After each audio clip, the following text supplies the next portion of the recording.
The Supreme Court lifts a stay on a Texas immigration law. The legislation would allow police across Texas to arrest migrants suspected of crossing the border illegally. The House prepares to hear testimony from retired generals on the Biden administration Afghanistan withdrawal. Our Washington correspondent Luis Martinez will join us from the Capitol. Former President Donald Trump's trade advisor Peter Navarro begins his prison term today. He calls his conviction a disservice to the Constitution during a press conference. Hear what he said.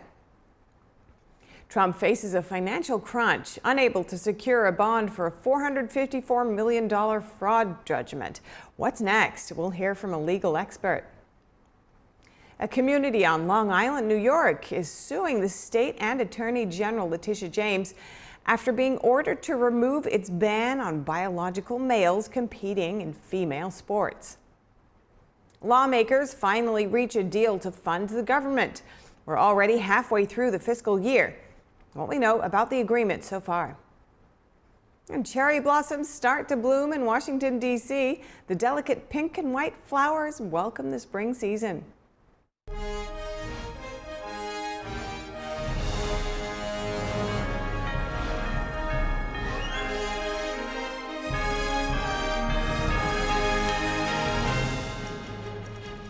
Welcome to NTD Newsroom. I'm Stephania Cox. We have some breaking news. The Supreme Court this afternoon lifted a stay on a Texas law that allows police to arrest migrants suspected of crossing the border illegally. The new law also gives Texas judges the power to deport migrants back to Mexico. The Biden administration is suing to strike down the law, arguing it's a violation of federal authority. Texas argues it has the right to take action, saying the administration has failed to secure the border. The law can go into effect while litigation continues in lower courts. It could still be blocked at a later date. Two retired U.S. generals testifying at the House today. It's part of the investigation on the Biden administration's Afghanistan withdrawal and its consequences. Our Washington correspondent Luis Martinez joins us live from the Capitol. Luis, what can you tell us about today's hearing? Good day. Yes, the House Committee on Foreign Affairs is holding right now a hearing on the Biden administration's withdrawal from Afghanistan. Former chair of the Joint Chiefs of Staff, retired General Mark Milley, and the former head of Central Command, retired General Kenneth McKenzie, are being deposed by lawmakers. For retired General Mark Milley, it's the first time testifying before Congress since he retired last year. During his opening remarks, he once again called the withdrawal from Afghanistan a strategic failure. Let's listen to what retired General Mark Milley had to say. On 14 August, the non-combatant evacuation operation decision was made by the Department of State, and the U.S. military alerted, marshaled, mobilized, and rapidly deployed faster than any military in the world could ever do. It is my assessment that that decision came too late. The chair of the House Committee on Foreign Affairs, Congressman Michael McCaul, read out loud the name of the 13 service members that died on that terrorist attack on the 26th of August of 2021 outside Abbey Gate in Kabul airport. During his opening remarks, Congressman Michael McCaul insisted on how important U.S. allies and how they were abandoned during this evacuation. Let's listen to what Congressman McCaul had to say. On August 30th, 2021, more than 1,000 American citizens remained trapped in Afghanistan, as were tens of thousands of Afghan allies who risked their lives serving beside our troops and diplomats. Many, if not most, of those allies are still trapped, constantly in fear for their lives. On the other hand, Democratic ranking member Representative Gregory Meeks laid the blame of the disastrous events of the Afghanistan withdrawal on the Trump administration. Let's listen to what Democratic ranking member Representative Gregory Meeks had to say. During the transition between the Trump and Biden administrations, it also became clear that the Trump administration lacked a comprehensive plan for withdrawing from Afghanistan despite the May 1st deadline fast approaching. I also spoke with Congressman Mike Waltz, a member of the House Committee on Foreign Affairs, representative from Florida, and he said that today's hearing was not about responsibility, but accountability. Back to you, Steph. All right, thank you so much, Luis. Next up, Washington lawmakers today say they finally reached a deal on government funding. This as we're almost halfway through the fiscal year. Now the race is to pass the bills before a looming shutdown takes effect this Friday. The White House on Tuesday released this statement saying, "We have come to an agreement with congressional leaders on a path forward for the remaining full-year funding bills." Congressional leaders confirmed the announcement. Senate Majority Leader Chuck Schumer said that the lawmakers are in the process of finalizing text and reports for Congress to closely review and consider ASAP. Once the bill's texts are finalized, the House gives congressional lawmakers 72 hours to review them. That's as funding for several key agencies runs out at midnight on Friday, which threatens a shutdown of those agencies if the bills aren't passed by then. And former President Donald Trump's trade advisor, Peter Navarro, begins his prison term today. He was found guilty in September of contempt of Congress for defying a subpoena from the House January 6th committee. Just before reporting to the federal lockup, he held a press conference right outside the prison in Miami, Florida. U.S. District Judge Amit Mehta sentenced Navarro to 4 months in prison in January for contempt of Congress. Navarro called his conviction a disservice to the Constitution. When I walk in that prison today, the justice system, such as it is, will have done a crippling blow to the constitutional separation of powers and executive privilege.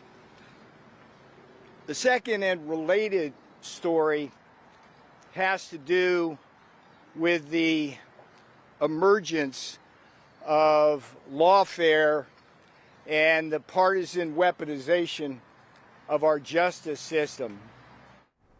The former presidential advisor was convicted for defying a subpoena from the House January 6th committee, as you heard earlier. He's the first former White House official in history to be imprisoned for a contempt of Congress conviction. Navarro called his prosecution an exercise in lawfare. He added that his conviction will hinder any future president's confidence in their advisors. If a president does not have the ability between and among his advisors to get confidential information in the sanctity of the Oval Office, he will make poor decisions which will harm the republic. That's what this is about.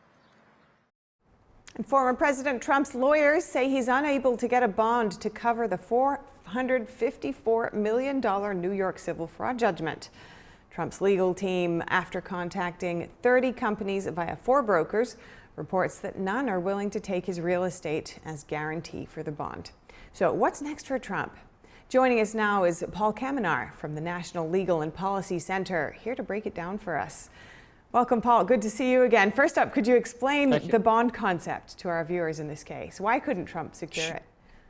Well, the bond concept is that if you lose a case for money damages and you want to appeal it, the plaintiff says, well, okay, and the court says, okay, you could appeal it, but we need to have the money that you owe under the lower court ruling, basically with the court system as a bond. So if you lose your appeal, then the plaintiff can get their money. So here, the award against Trump organization and Trump was some $454 million with interest that's been accruing since the case was started. You're up to something like $650 million. And then the bond companies say, hey, we need a little cushion on that, so we need a bond of some $800 million or so. And Trump says, well, I've got cash of some $400 or $500 million. And they said, no, that's not enough. So he wanted to pledge some of his real estate assets. And they said, no, can do, because that's not a liquid asset.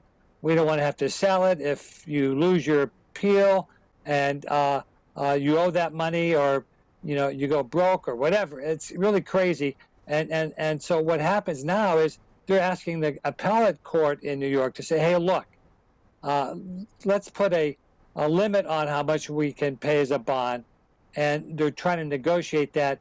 But I think Letitia James, the Attorney General, says, hey, look, if you don't get this bond posted, we're starting to go sell your assets. I mean, she could put a lien on Mar-a-Lago, for example, and try to, but that's going to take years to get that done. So this really is putting a lot of pressure on Trump. And the whole thing is ridiculous, the underlying suit anyway. I mean, it is a lot of money. And so that would be the next steps. Letitia James would potentially start acquiring or seizing his assets. That's incredible to think about. Trump mentioned on social media that today he might have to, either mortgage or sell off some of his real estate at low prices to secure a bond. Yeah. Do you think that is likely? Well, that could be. He would have to mortgage. At least he would get a loan, but then that puts a lien on his assets there. And a lot of bond companies are not going to lend more than $100 million, and the bond here is for a lot more. So maybe Trump is going to some other sources that might be able to lend him the money. But this whole thing is ridiculous because there's no one hurt by this so-called fraud. All the banks got repaid, and the fine here is clearly excessive and violates the 8th Amendment of our Constitution, which says no excessive fines shall be imposed. And this is Exhibit A of a violation of the excessive fines clause. Yeah, this seems like there's a real tension here coming up in the sense that you could look at this from all the attacks and all the allegations against former President Trump amid all the other cases that are currently going in the courts, but also that some of his viewers and even some people have been converted watching this all unfold. In terms of the election, how do you think that could be impacting his chances? Well, all these criminal cases and civil cases against him have backfired if those who are filing it want to try to bring Donald Trump down, because, as you indicated, he's getting some people who are sympathetic to his plight on this dual system of justice, this two-tiered system of justice. So he's getting support even from independents here. So it is, in one respect, negative on his ability to campaign because he's got to be in court, he's got to work on this. But at the same time, he's getting some support for those who see this as a grave injustice to our system. Always great to speak with you. Paul Kamenar from the National Legal and Policy Center. Thank you so much. Thank you. Anytime. And New York's Attorney General Letitia James is being sued by Nassau County, Long Island. It comes after James issued a cease-and-desist order on new ordinance that bans biological males from competing in female sports. The suit states that James and New York State are claiming the move is a form of bullying against women. Nassau County Executive Bruce Blakeman issued an executive order in February banning biological males from competing in all-female sporting events at county-owned facilities. He says that such competitions are unfair, unconstitutional, and physically dangerous. Blakeman made those comments during a press conference on Monday with Olympic champion and trans activist Caitlyn Jenner at his side. And a lawsuit against multiple social media platforms is moving forward. It stems from a supermarket shooting in Buffalo, New York. Attorneys for the social media companies argue they only provide a platform and thus are not liable for hate content. However, the judge found third-party content could be considered a product of the sites. A judge denied a motion to have the lawsuit dropped against several social media companies like Reddit and Instagram. The civil suit was filed by the families of those killed in the 2022 shooting at a top supermarket in Buffalo, New York. The lawsuit alleges hateful and extremist content on the social media sites contributed to the radicalization of the gunman. And Peyton Gendron was 18 years old when he walked into the top supermarket and killed 10 black people. He's currently serving a life sentence in his New York State case. He also faces hate crimes and firearms charges at the federal level. When we come back, nationalist groups are surging in pre-election polls across Europe. NTD's David Vives speaks to a conservative EU Parliament chairman who advocates for less bureaucracy and more policy freedom for member states. YouTube content creators using AI will see some new rules impacting how they can utilize the software. And with spring just hours away, the cherry blossoms are blooming in the nation's capital. That and more after the break.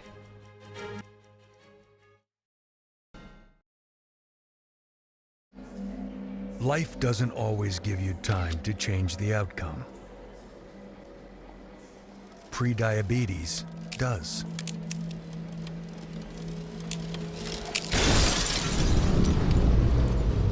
One in 3 adults has prediabetes, and you could be one of them. There are usually no signs for prediabetes,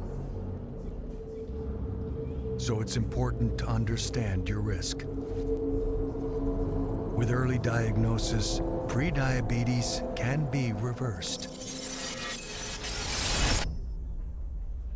And you can change the outcome. Take the 1-minute prediabetes risk test today. Go to doihaveprediabetes.org.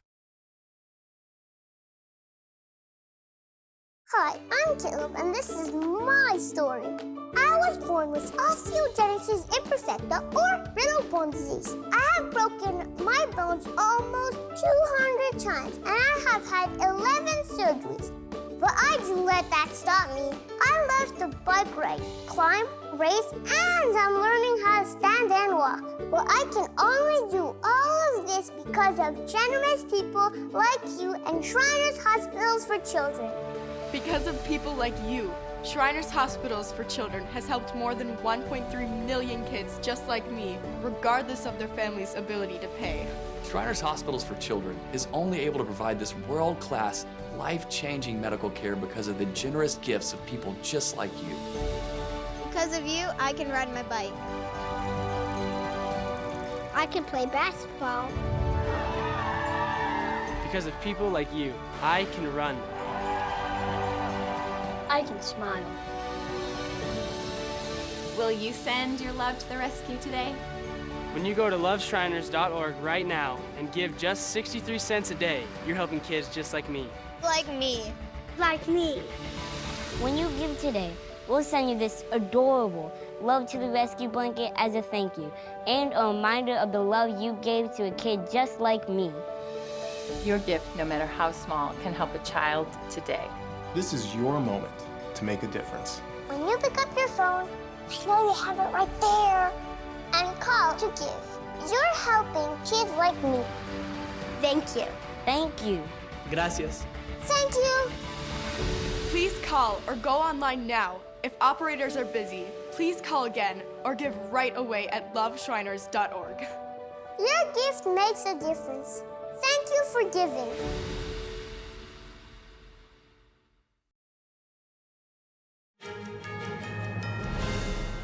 Brazil's former president Jair Bolsonaro has been officially accused of falsifying his COVID-19 vaccination data today. Brazil's Supreme Court document claims he and 16 associates allegedly manipulated a health database to falsely show vaccinations for himself, his daughter, and close contacts. This manipulation reportedly happened before his December 2022 trip to the U.S. after Bolsonaro lost re-election to Brazil's current president. According to Reuters, the ex-president reaffirmed he had not taken the COVID vaccine. His lawyer denounces the charges as political persecution, emphasizing Bolsonaro's exemption from vaccination proof as president. Throughout the pandemic, Bolsonaro notably opposed vaccinations, rejecting an offer from Pfizer to supply Brazil shots, and he critiqued the decision to purchase vaccines from a Chinese firm. If convicted, Bolsonaro could face a prison term ranging from 2 to 12 years. And 3 months ahead of the European Parliament elections, nationalist groups see a surge of vote intentions as polls report in several countries. NTD's France correspondent David Vivas met with the chairman of a conservative group in the Parliament who advocates for less EU bureaucracy and more freedom regarding EU policies. As the EU Parliament elections draw nearer, nationalist groups are making significant strides in the polls, both in France and across Europe. Recent poll results from France reveal Marine Le Pen's Rassemblement National party lead by a significant margin Emmanuel Macron's coalition. With just 3 months remaining until the June 9 vote, the gap between the two sides continues to widen, posing a formidable challenge for Macron's presidential coalition. This trend extends beyond France, with nationalist parties gaining momentum across Europe. European citizens will decide what kind of Europe they would like. An Europe made by non-elected bureaucrats, made by centralization, made by delegating even more powers to Brussels from one side, the one that we have already seen, governed by this very unusual coalition between Christian Democrats, Socialists, and the Greens. Control of borders and the Green Agenda are the main stakes identified by policy analysts, which will be decisive for EU voters. According to the leader of nationalist group Identity and Democracy at the European Parliament, Marco Zanni, recent events such as immigration waves or farmer protests highlights what European bureaucracy grapple with. There is no mean that we can support open borders or the open borders policy that the Christian Democrats and the left here wants. It will be a social disaster. Regarding immigration and other topics, solution for Nationalist Party would be to leave more freedom for member states to take their own policy. Now it seems that Europe is turning in what they were supposed to fight, centralization and total control by the state. So we want to turn back to a Europe of freedom. And freedom of speech, especially in the digital era, is very important. On the other side of the political spectrum, left-wing parties make efforts to form alliances to counter the rise of nationalism. The party of the majority, led by Ursula von der Leyen, expects to form alliances at both sides to keep its position. David Yves, NTD News, Strasbourg. Hong Kong coming one step closer to communist mainland China. The city's pro-Beijing parliament passed a new law today that gives authorities more power to quash dissent. Authorities can now hand people life imprisonment over vague political charges like treason. There are also heavier penalties for crimes like sedition. It expands on the current national security law, which effectively put an end to free speech in Hong Kong in 2020. After that, some pro-democracy activists were arrested, while others fled to other countries and applied for asylum. The new law, which was fast-tracked, is set to go into effect on March 23rd. Analysts say it could dampen international business, as it also targets external interference and the theft of state secrets. This means it could also affect everyone from lawyers and ambassadors to reporters and researchers. And China is lessening its dependence on Western imports of computer chips and new rules for YouTube content creators. Here's NTD's Don Ma with today's business brief. Okay, thank you very much, Steph. So the topic for today, it seems like China is finding new ways to hurt the United States. So while the U.S. has tried to cut off China from sophisticated chip technology, China, on the other hand, has responded by sort of cutting itself off. So Beijing is now directing domestic electric vehicle manufacturers to avoid foreign semiconductors, if at all possible. Now, this is according to sources who spoke with Bloomberg. U.S. chip makers like NVIDIA stand to lose a source of major revenue. Last year, it struck a deal with Tesla rival BYD to supply the Chinese car maker with chips to support everything from autonomous driving to in-car entertainment. Now, this is part of China's campaign to reduce dependence on Western imports and boost its own semiconductor industry. Meanwhile, creators on YouTube seems like will soon have to label anything that is not actually their own creation. Specifically, the video sharing platform has rolled out new rules for AI-generated content. Users will have to disclose if their content alters a real person's actions or words, or alters a real place or event, or if they are realistic scenes that aren't real. The platform will add a label in the description on the screen noting that the video contains altered or synthetic content. In a post online, YouTube said violators will have their content removed or be suspended from the partner program. And by the way, this is how most creators make money from their videos. YouTube added that any content that breaks its community guidelines, labeled or not, will be removed. That's all from me. Back to you, Steph. Great. Thanks so much, Don. Next, with the start of spring just hours away, the cherry blossoms in Washington, D.C. are beginning to bloom. According to the agency, celebrating the cherry blossoms is a centuries-old tradition in Japan. In 1912, Japan gifted cherry trees to the United States to be planted in the nation's capital as a gesture of friendship. The Yoshino trees usually bloom over several days, depending on the weather. Clear across the country in Washington state, the delicate pink and white flowers have started blooming as well. Thank you for watching NTD Newsroom. I'm Stephanie Cox. We'll have more stories from the U.S. and around the world. Join Don Ma tonight for the NTD Evening News at 6 p.m. Eastern, 3 Pacific.